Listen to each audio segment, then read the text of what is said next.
Ladies and gentlemen, welcome back to the channel. We got another nap tactic for you today. The first one did so well, I figured I'd bring you another. There's a couple in the series, and there's a whole slew that you can download if you search for them.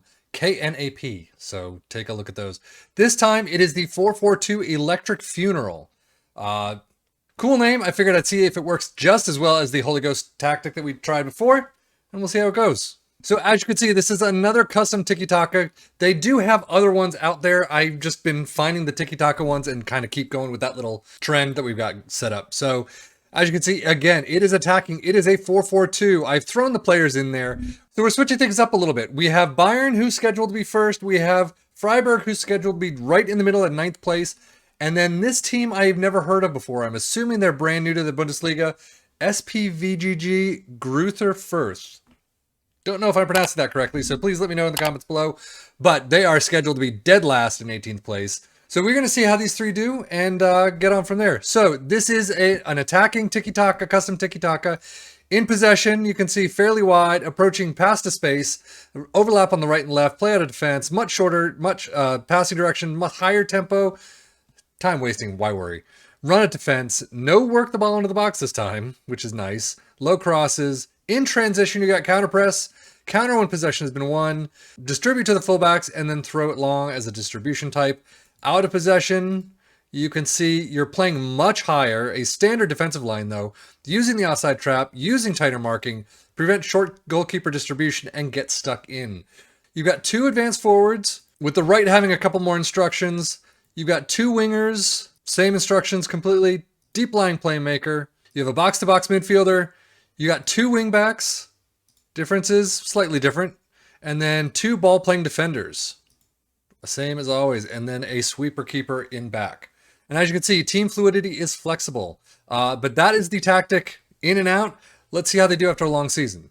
So as you can see, after the full season, Bayern have come in first, 30 wins, 2 draws, 2 losses, only 2 losses, so not too bad. 92 points, wow, they lost both to Borussia Dortmund. So, but 92 points is not a huge difference between them and Dortmund at 82. However, 10 points is still going to be clear winners for the champion. So they won at least a couple matches back. Now, the other two. So Freiburg lie in third with 60 points. Kind of a big difference between 92 and 60, especially 82 and 60. But lying in third are definitely well above their expectations of ninth, where Wolfsburg lie. So, apparently for Freiburg, that 4-4-2 works fairly nicely. However, you can see Gruther Firth in 13th. Now, take it for what you want. They were expected to finish 18th, so they got handily out of the relegation section. 36 points to 31-30. I won't say it did as well as Norwich did, but I mean, still, it's a place to start. So let's just move on to the player stats. As you can see, Holland and Lewandowski are still in Germany at this point in time. Holland with 44, Lewandowski with 39 goals, but Hergota at 26 is third in the league. So they really kept Gruther Firth up. I would actually love to see if Lewandowski switched places and use this tactic again, see how high they could get. But 26 is not too bad. Kimmich with an 8.24, Lewandowski with a 7.78, Kimmich with 28 assists, Sané with 13. Kimmich with 13 player of the matches. He was really lights out apparently this season. And then yellow cards, Hernandez. Ouch. But how do they stack up together? Let's go to the senior squad. You can see. So Gruther Firth, 7-3. Just absolute annihilation. Freiburg, 8-0. Gruther Firth, 9-5. Holy crap. No wonder they had, 102 goals this season? Most of them were against these two teams. And then Freiburg again, 3-0 away from home. I mean, Bayern handily crushed everyone there. So if we look at how Freiburg did against Gruther Firth, home 3-1 win, and then away a 3-1 win. So overall, Gruther Firth definitely got crushed with all of that. Bayern just smoked right through. So obviously Bayern's so stacked anyway that I can't imagine there's too many tactics that I could throw in there. Unless you're just throwing some completely backwards tactic in there. Most tactics will get them the title, at least around there with Dortmund and all. But this is a pretty handy win. So as you can see with Bayern, they just smoked straight through the DFB Pokal. The only issues they had were two from Duisburg. I don't know how to pronounce that. Apologies. Another low-level team, but then Augsburg and Cologne each had 1 goal apiece, but then, I mean, overall, they did a fantastic job beating Leipzig in the final. Greuther Fürth, on the other hand, lost to Frankfurt in the 3rd round, 2-3, so not actually too bad. They did beat a couple of low-level teams to get in there, but sadly out in the 3rd round. And in the quarterfinals, by penalties, Frankfurt strike again, and 1-1 draw. Penalties just brings Frankfurt through to the semis. Unfortunately, that is where Freiburg lose out. They did beat Stuttgart handily 4-0, beat Oldenburg, another low-level team, 9-2. There's a lot of high-scoring stuff in this league. And then only beat Holstein Kiel 1-0, another low-level team, to get into the corners. But unfortunately, Frankfurt strike again, like I said, 1-1 with penalties in the quarterfinal. Now, before I get to the Champions League final, Super Cup, Borussia, sadly, lose out handily, 4-1. The venue is at home. Do they not do this at a neutral spot? That's kind of annoying. But anyway, Borussia Dortmund, Super Cup, 4-1 losers to Bayern.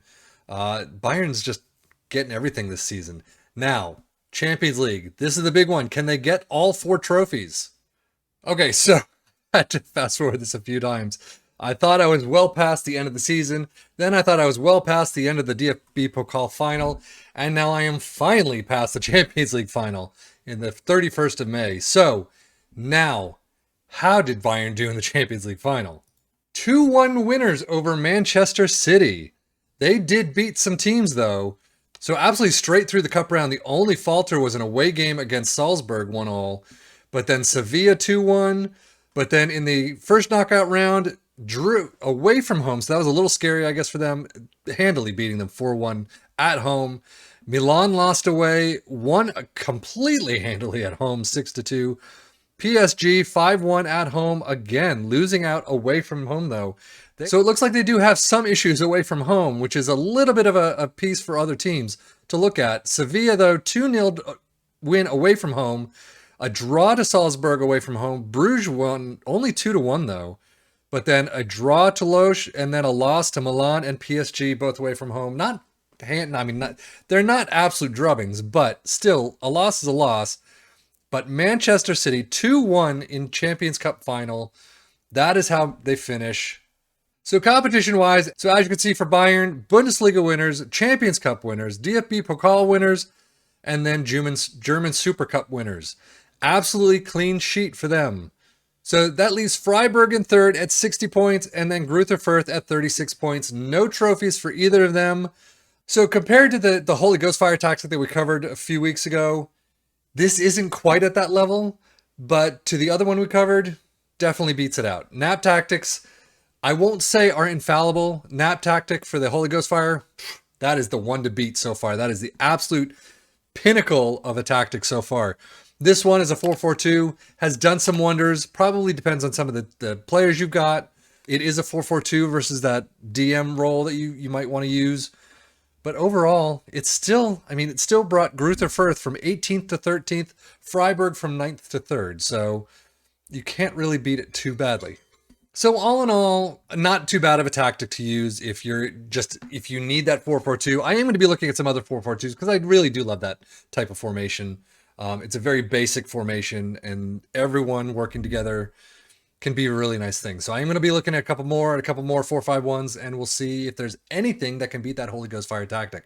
But for right now, that is it. I am Sefian FM. Thank you so much for watching. Take care and enjoy.